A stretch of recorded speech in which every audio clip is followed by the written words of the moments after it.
Hi friends, welcome to crazy recipes. నేను మీ మాదిరిని. ఇవాళ మనం ఒక టేస్టీ బ్రేక్ఫాస్ట్ చూద్దామండి. పొంగల్ అండి. ఇది హోటల్ స్టైల్లో చాలా టేస్టీగా ఎలా చేసుకోవాలో ఇప్పుడు మనం చూసేద్దాము. మనకు కావాల్సిన ఇంగ్రీడియంట్స్: ఒక గ్లాస్ బియ్యం, అలానే ఒక గ్లాసు పెసరపప్పు. మనం ఏ గ్లాస్ తో అయితే బియ్యం తీసుకుంటామో సేమ్ అదే గ్లాస్ తోటి పెసరపప్పు తీసుకోవాలి.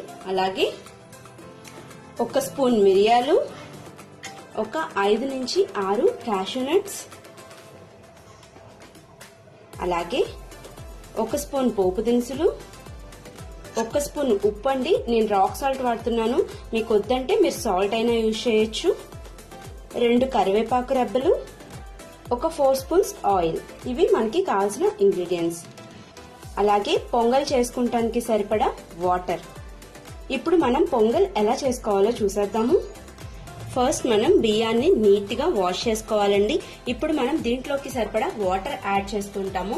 మనం ఏ గ్లాస్ తో కానీ ఏ కప్ తో కానీ అయితే బియ్యాన్ని మెజర్ చేసుకుంటామో సేమ్ అదే గ్లాస్ తోటి అదే కప్పు తోటి 4 గ్లాసెస్ ఆఫ్ వాటర్ ని యాడ్ చేయాలి. ఇప్పుడు నేను 4 గ్లాసెస్ వాటర్ ని దీంట్లోకి యాడ్ చేసేస్తాను. నెక్స్ట్ మనం ఏం చేయాలంటే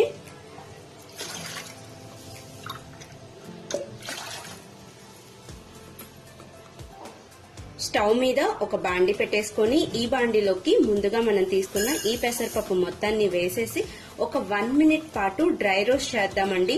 అప్పుడు పొంగల్ ఫ్లేవర్ ఇంకా మనకి సూపర్ ఉంటుంది.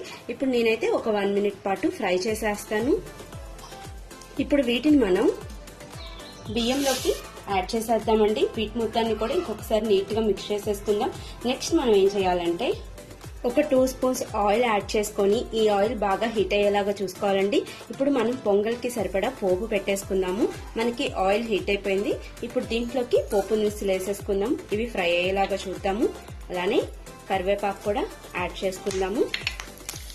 అలాగే మిరియాలని కూడా యాడ్ చేసేసుకుందాము. మిరియాల ఘాటు సరిపోయిద్దంటే మిరియాల వరకు యాడ్ చేసుకోండి. లేకపోతే పచ్చిమిరపకాయలు స్పైసీగా కావాలనుకున్న వాళ్ళు ఒక 3 పచ్చిమిరపకాయల్ని ఇలా సన్నగా పొడుగ్గా తరిగి వేసుకుంటే కూడా చాలా టేస్టీగా ఉంటుంది. వీటన్నిటిని ఒక 1 మినిట్ పాటు మనం ఫ్రై చేసేసుకున్నాము. మనకి మొత్తం ఫ్రై అయిపోయినాయి కదండి. ఇప్పుడు దీన్ని ఈ పొంగల్ మిక్చర్ లోకి మనం యాడ్ చేసేసుకుందాము. నెక్స్ట్ అలాగే పొంగల్ మొత్తానికి సరిపడా ఉప్పును కూడా యాడ్ చేద్దాము. దీని మొత్తాన్ని ఇప్పుడు మొత్తానికి మిక్స్ అయ్యేలాగా కలిపేసుకుందాము. క్యాషూ నట్స్ పొంగల్ అయ్యాక లాస్ట్ లో పైన కొంచెం ఆయిల్ కానీ నెయ్యి కానీ వేసేసుకొని ఫ్రై చేసుకొని వేసుకుందామండి. అప్పుడు చాలా టేస్టీగా ఉంటుంది. మనం ఈ గిన్నెని ఇప్పుడు ప్రెషర్ కుక్కర్ లో పెట్టేసుకోవాలండి. ప్రెషర్ కుక్కర్ అడుగున కంపల్సరీ వాటర్ ఒక 1 గ్లాస్ యాడ్ చేసుకోవాలి. దీని మీద మనం మూత పెట్టేసేసి ఒక 3 to 4 విజిల్స్ వచ్చేదాకా medium flame or low flame లో దీన్ని మనం విజిల్స్ వచ్చేలాగా చూసేసుకోవాలి. ఇప్పుడు మనం 3 విజిల్స్ అయితే వచ్చేదాకా వెయిట్ చేద్దాము. మనకి టేస్టీ పొంగల్ రెడీ అయిపోయిందండి. ఇప్పుడు దీని మొత్తాన్ని మనం నీట్ గా స్మాష్ చేసేద్దాము.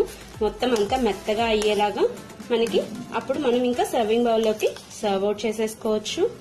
చాలా టేస్టీగా ఉంటుందండి. హోటల్లో మనకి ఎలా అయితే ఉంటుందో ఈ పొంగల్ సేమ్ అదే టేస్ట్ లో ఉంటుంది. మనకి టేస్టీ పొంగల్ రెడీ అయిపోయిందండి. లాస్ట్ అండ్ ఫైనల్ కొంచెం నెయ్యి అలానే కొంచెం జీడిపప్పులో వేయించుకొని వేసుకుంటే సూపర్ అంటే సూపర్ ఉంటుంది. ఈ పొంగల్ని మనం చట్నీతో కానీ సాంబార్తో కానీ తింటే చాలా బాగుంటుందండి. మీరు కూడా ట్రై చేయండి. చాలా ఈజీగా చేసేసుకోవచ్చు. అలానే చాలా బాగుంది కూడా. నా వీడియోస్ మీకు నచ్చినాయి అనుకుంటున్నాను. నా వీడియోస్ కనుక మీకు నచ్చినట్లయితే నా వీడియోస్ అన్నిటిని లైక్ చేయండి, షేర్ చేయండి. అలానే నా ఛానల్ ని సబ్స్క్రైబ్ చేసుకోండి. నా ఛానల్ ని సబ్స్క్రైబ్ చేశాక పక్కన బెల్ ఐకాన్ వస్తుందండి. దాన్ని కనుక యాక్టివేట్ చేస్తే నా లేటెస్ట్ వీడియో అప్డేట్స్ అన్ని మీకు అవైలబిలిటీలో ఉంటాయి. Thank you for watching my videos. By by.